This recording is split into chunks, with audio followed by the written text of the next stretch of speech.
یہ موزہ گجر شہر ہے پیا جنہیں اندر جا رہے ہیں. یہ مسجد ہے جنہیں جمعہ نماز پڑھائی.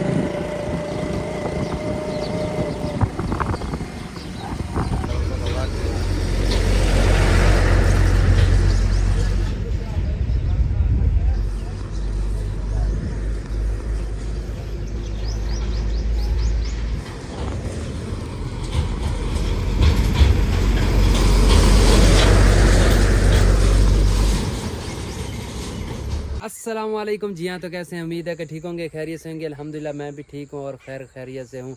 صبح کا ٹائم ہے. اس وقت جو ہے میں تیار ہو چکا ہوں اور ابو جان کو چھوڑنے کے لیے جا رہا ہوں اسٹیشن پر.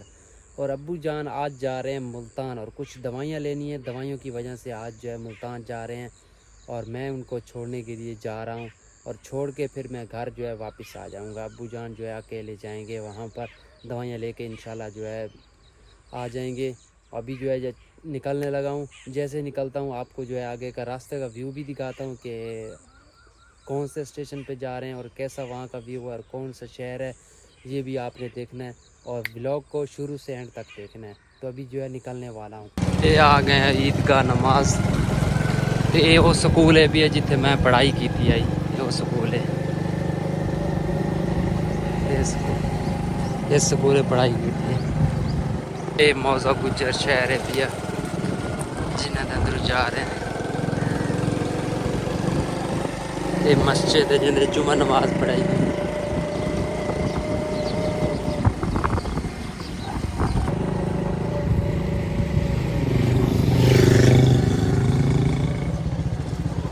جڑا موڑ ہے تو بڑا سخت موڑ ہے، ایسا پتہ نہیں چلتا.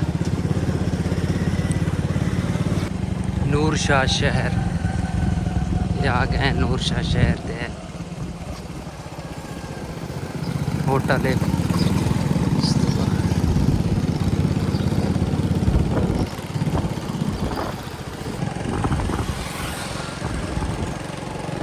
Railway station.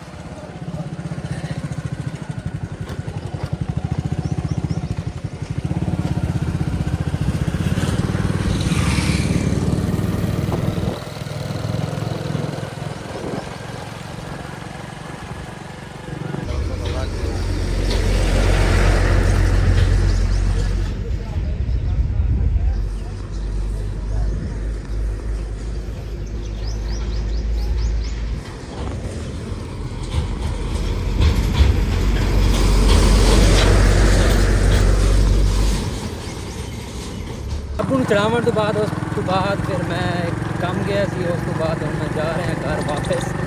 تے ایس ماحول ہے پیا نور شاہ اسٹیشن دا. شہر بھی ہو گیا نال. اس ٹائم میں جا رہا رستے تے جیڑی مینوں تھوڑا شرم آتی پئی ہے جیڑا میں ولاگ بناتا پتا سریکی دے وچ، کیونکہ میرے اکثر جڑے ولاگ ہیں وہ اردو چ بنائے گئے ہیں.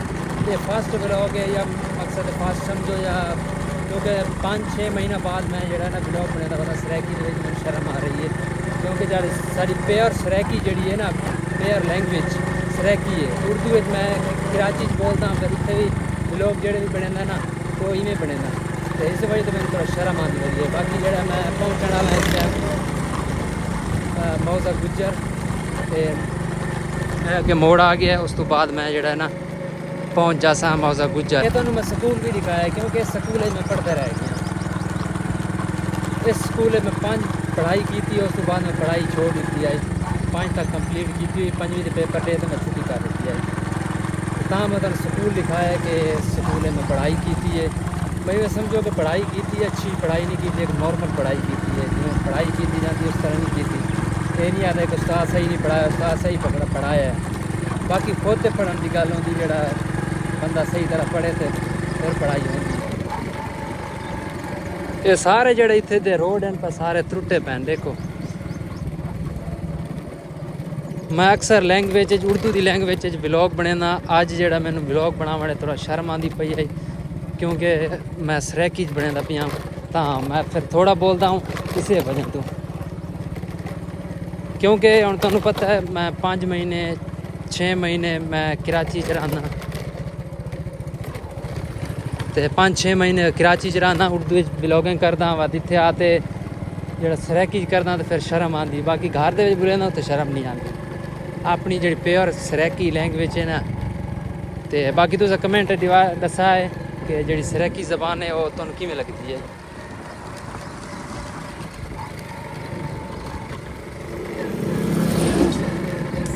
اے پیا موزہ گجر دا سکول بھی ہے شہر ہے پیا اے میرے دوست دا گھر ہے پیا سامنے والا اصل کٹھے سکول پڑھتے رہے اس تو بعد ملاقات کوئی نہیں ہوئی کیونکہ پھر سکول چھاڑ دیتا تے پھر قرآن مجید دی تعلیم کی تھی قرآن مجید پڑھیا اس تو بعد پھر نوکریاں تے نکل گیا پھر کسی نال کوئی رابطہ نہیں کوئی دعا سلام نہیں تے اج میں تانوں اپنے بچپن دی جڑی یاداں پئیاں وہ اج شیئر کیتیاں